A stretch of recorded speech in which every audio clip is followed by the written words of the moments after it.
ગણેશ પંડાલના વિજેતાને ગુજરાત સરકાર તરફથી રોકડ પુરસ્કાર આપવામાં આવશે। Story report by Anil Gohil, Bhavnagar.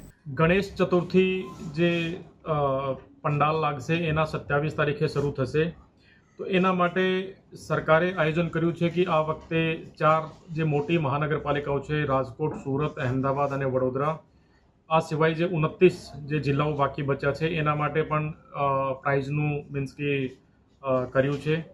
અને એમાં 29 જિલ્લાઓમાંથી જે ટોપ પંડાલ રહેશે એને 5 લાખ, બીજા નંબર પર 3 લાખ અને ત્રીજા નંબર પર 1.5 લાખ અને પછી 1 લાખના 5 સાંત્વના પુરસ્કાર આ સરકાર તરફથી આપવામાં આવશે।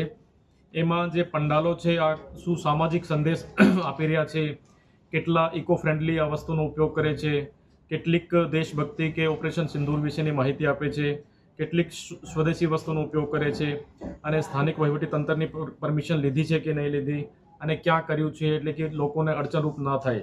તો આ પ્રકારની જે વિગત છે આ લઈને અને આ લોકોને ફોર્મ ભરવાનું રહેશે, જે ફોર્મ બહુમાળી ભવનથી અને 28 તારીખથી મળી જશે અને એના આધારે અહીંયાની કમિટી ઉપર ગાંધીનગર મોકલશે અને પછી એમાંથી એટલે કે નક્કી થશે અને એના આધારે પ્રાઇઝ મળશે।